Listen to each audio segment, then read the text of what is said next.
Carrying on from where we left off last time at Mount Cook, we headed further south towards the famous Milford Sound. The weather there is notoriously wet, but we're aiming to arrive on the one day in the week's weather that was supposed to be sunny.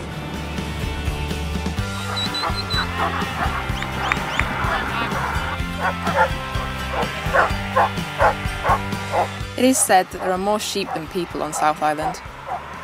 We didn't believe it until we saw this.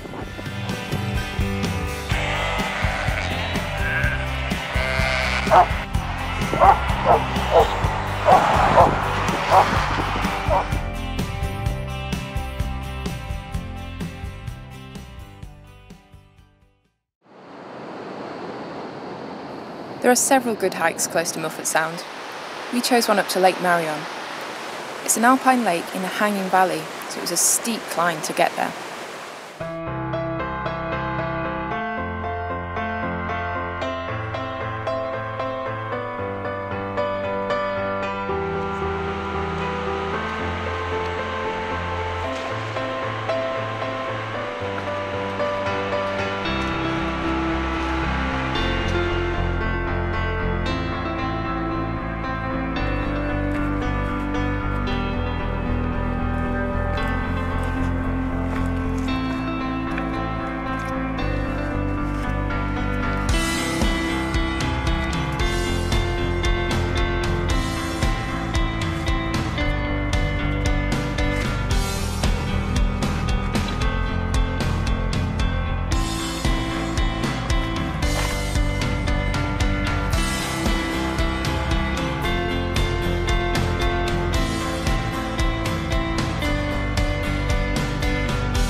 Lake Marion, a sweaty climb, but well worth it.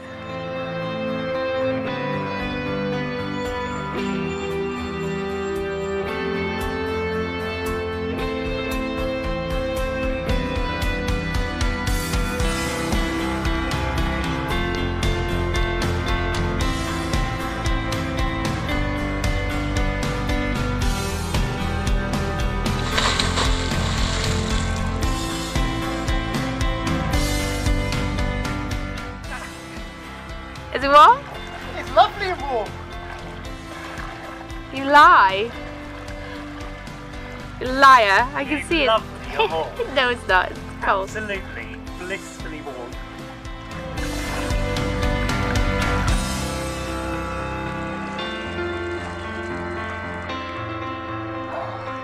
It's refreshing. Pretty cold.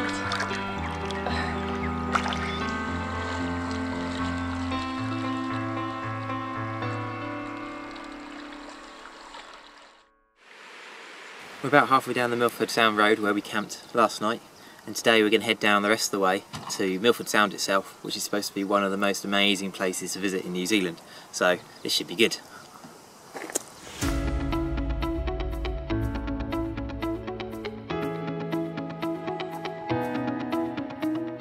The road climbs up to the Homer Saddle, and as you approach it, it appears to be a sheer rock cliff in front of you. To get through, we have to pass through the Homer Tunnel. The 1.2 kilometre tunnel bores through the solid rock and was completed in 1954 after 19 years of construction.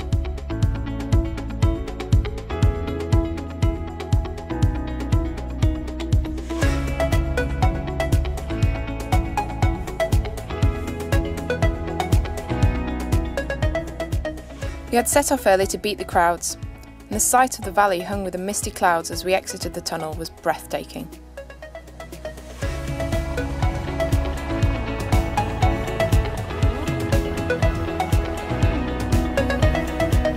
To get out and see the sound properly, we boarded a tourist trip boat.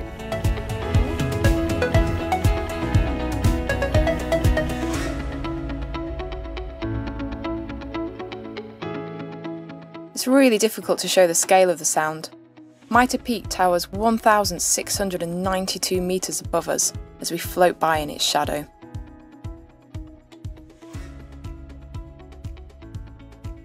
The fur seals here were clearly used to the big trip boats, relaxing on the rocks even when the boats came close. We'd have liked to get closer though. Milford Sound gets an average of 6.4 metres of rainfall each year, sometimes with as much as 250 millimetres in one day. It's the wettest inhabited place in New Zealand, so we feel very lucky to see it on a sunny day.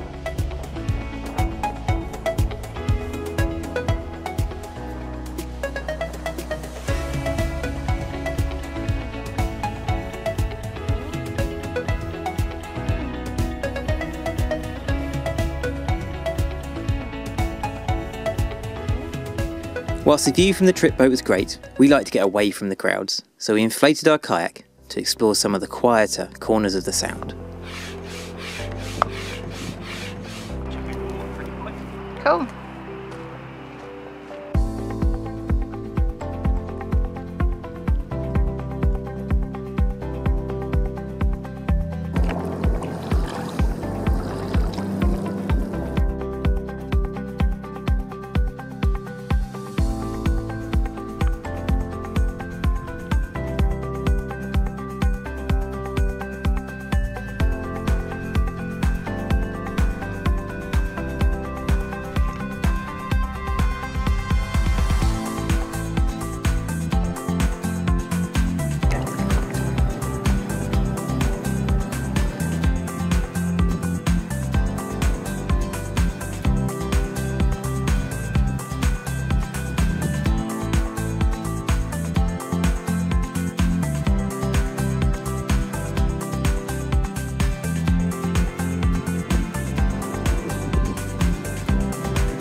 After Milford Sound, we headed north to Wanaka. Wanaka has some extremely good hiking trails, which we were keen to sample. Once there, we met up with Linda, who we had met travelling in North Island, to share the hiking. The Rob Roy Glacier Trail is an hour's drive up a gravel track, so we enjoyed a secluded walk in beautiful surroundings.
After a period sheltering from the rain in Wanaka, we set off on the Isthmus Peak hike.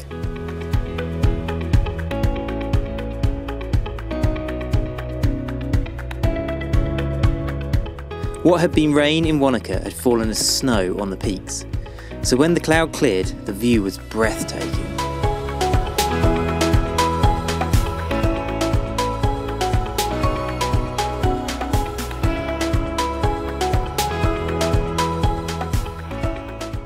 I didn't think we'd see this much snow up here in the summer.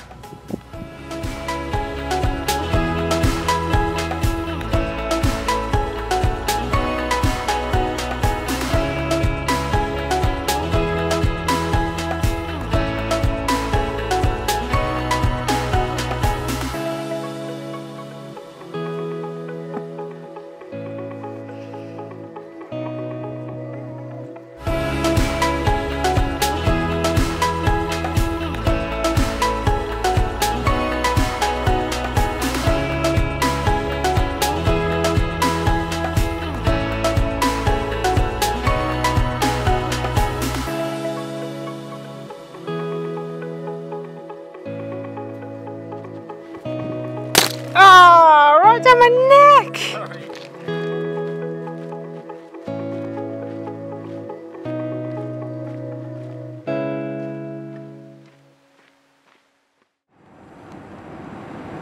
We carried on up the west coast to visit one of New Zealand's top attractions, the Franz Josef Glacier. Although at the rate it's melting it won't be here for much longer, it's retreating at 10 metres per year.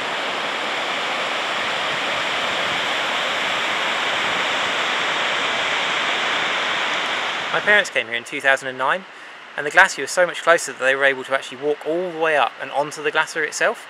So the only way you get up there now is by helicopter. So we're going to follow this track up and see how close it lets us actually get.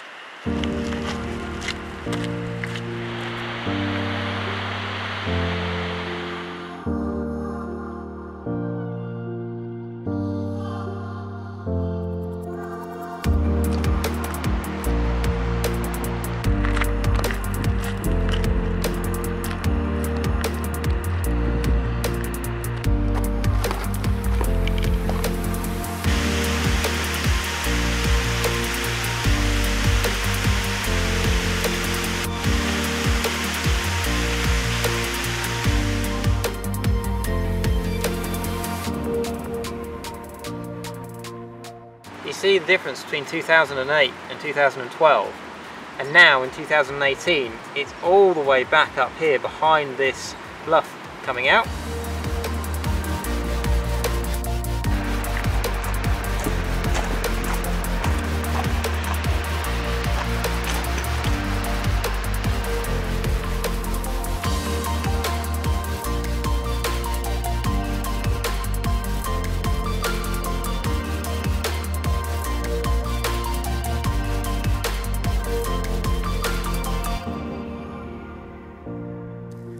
Unfortunately, this is as close as we're allowed on foot. About 800 metres short of the face of the glacier. From here, we returned to the ferry at Picton and said goodbye to South Island.